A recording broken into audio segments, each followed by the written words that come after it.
I'm David Sachs. I'm the founder of Yammer, the enterprise social network, and previously I was the first chief operating officer of PayPal and produced a movie, Thank You for Smoking. And one of the things I learned in Hollywood is that you have to be able to pitch your idea in 25 words or less. So let me introduce the founders of LightPoint. Can you tell us what your idea is in 25 words or less? Hi, David. I'm Zuly Gonzalez. I'm the co-founder and chief operating officer of LightPoint Security. Hi, I'm Beau Adkins. I'm the CEO.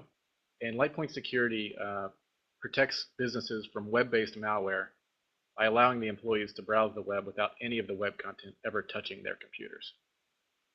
Okay, great. So let's drill in. Thank you, by the way, thank you for being under 25 words. Most people can't actually restrain themselves. But I think it's important to have a really crisp definition of what it is you do. So let's just drill into that a little bit. So, this is a Firefox plugin that you install it and it anonymizes your IP address. It prevents cookies from being installed. What else does it do? Well, it's really more than that. Right, like right now, it's a Firefox plugin. Eventually, it will be all browsers. Um, but it renders the websites you look at on a server, on a one-time use virtual machine. So none of the HTML, the JavaScript, or anything like that ever reaches your computer. We don't filter it or clean it up afterwards. We just keep it from ever touching it ever. And so the focus is really the malware protection. As a side effect of the way that we do things, we provide that anonymity as well, but the malware protection is our biggest focus. So is this primarily intended for, or only intended for desktop PCs, or will this work on mobile devices? Currently, we're desktop PCs. We will extend to mobile devices. That should be pretty simple for us because all of our real work is happening on the server. So, but how would that work? I mean, if you're on, an iPad, something like that, how do you install a browser plugin? On devices, it would work differently because you can't just install plugins. In that case, it would be our own browser app that the person would use. Okay, so you're going to go from being a browser. The long-term vision is you're going to go from being a browser plugin to having your own browser. On mobile, will be our own browser. On desktop, I think we would want to stay as a plugin. Yeah. We don't want to force users to try and use a different browser than what they're already used to. Right, exactly. Okay, and so on the desktop, um, obviously this is a Firefox plugin. Can you make this a plugin to Explorer, Chrome, Safari? What? Yes. Yeah, Explorer is next on our list, and Chrome will be shortly after. Okay. yeah, and we're really targeting the enterprise market right now, or we need to update our website. It's more focused on the consumer version. We actually started as a consumer product, and then we pivoted to enterprise. And so we feel like, as we move to the enterprise, we definitely have to have that IE plugin in place. hmm Well, yeah, on the homepage of your website, you have a box of software, which Yes. isn't that very 1995? I know it. I know it's Yeah, that was a quick let's get something up there. Like I said, we really need to redo the whole website altogether. right, but it's not. The software does not actually come in a box. No, Correct. no, it's yeah, Okay. yeah. Have you tried selling it to enterprises yet? No, so right now we're still kind of in the beta phase, and so we have a pilot customer that we're working with, and so far we've gotten really positive feedback from them, and we're working on building the feature set to make it an enterprisey type of software. So it's got all um, the extra features that the enterprises want to see. Mhm. Can you tell us a little bit about what they are? Or, Mostly like diagnostics or like statistics. or So some sort of like management site that someone could go and see the uptime of mhm. the servers and how many malicious sites have you been protected from, stuff like that. Okay, so it's sort of global admin controls and settings, analytics Right. for the IT Right. department. Yes. Okay. Yeah. Yeah. The security of, in terms of security, we pretty much have all of that of what we want to accomplish. So it's adding those extra features. Great. So you anticipate your buyer is the IT department of enterprises. Well, we actually really like to go to the CIOs and the CISOs. We think those guys have more say in what the enterprise purchases in terms of security software. Mhm. And how have they responded so far to using Firefox?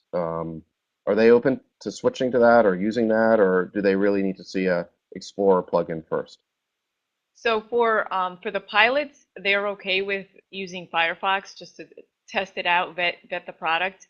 But to actually buy it and basically expand to enterprise wide, they would need IE. They would need Internet Explorer. Not all of them, I would say over half Mhm. though that we've talked to. Right. Well, let me ask you a question I think VCs ask all the time, which is why now, right? I mean, malware's been around for a long time, and you're starting off in the desktop PC world as opposed to the mobile device world. So this is a area that's been around for a problem that's been around for a while, an area that's been around for a while. What what why now? Why is the solution only come around at this point, and what makes it sort of particularly relevant to where the web is today? Well, for one thing, it's a combination of a few things that answers the why now question. One is, as for desktops, that's where all malware, or most malware, is really focused, um, and specifically towards Windows operating systems. So that, because mobile's around, it's still not moved to that area yet. Mhm. As far as web browsers on the desktop machines, 85% of all malware is delivered through web browsers. So that's what we're focusing there. As far as the technology portion, we make heavy And use has of nobody solved this virtual problem yet? machines.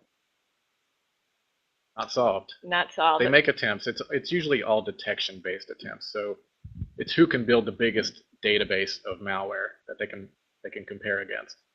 And but the malware authors have tools that can change their signatures, you know, in a blink of an eye. So it's just being cranked out at such a rate that the database can never be close to complete.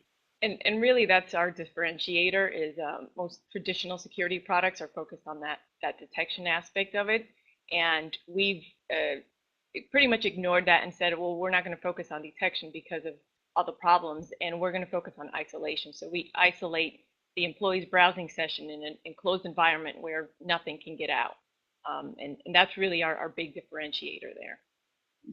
I mean, it seems very innovative. Is there sort of is there a reason why no one came up with it before, or has this been It's tried really just before? Or the technology has just gotten to the point where I think it's possible. You need cheap servers, cheap server hardware, cheap bandwidth, uh, new open source virtualization technology, and quick remote display protocols, stuff like that, has all come together just recently. so the idea is you're running the website on your cloud, I guess on a virtual machine, and the user is just getting an image or a reflection of that. Mhm. Um, Correct. do, do they lose any functionality when that happens, or are there any downsides to that approach? Is there any slowness? Is there any JavaScript functionality that you don't get, or JavaScript, no. By moving the website rendering onto a server, we completely protect the user's computer. So our technological challenge is to make that as seamless and invisible as possible. So all of our work has gone into making it, near invisible. So a lot of times you can see somebody using it, and like I'll look over and at Zuly on her computer, and I'll have trouble determining whether she's using it or not, um, because it's that seamless. And actually, one of the feature requests that we got from customers is because it's so seamless and it's hard to tell whether you're actually using it or not. They requested that we put some sort of like a border around the browser so that they actually know, oh, we're actually using your product versus not using it, because they don't want to run into the problem where they think they're using it and they're actually not, and they browse to a dangerous site. in the security business, you want to be as convenient as possible, and if people can't even tell that they're using your product, that's probably ideal. So that's a really positive sign, and that's I think a great place for us to wrap up. Thanks very much. Thanks so much for Thank your you. time, David. Thank you. All right, thank you.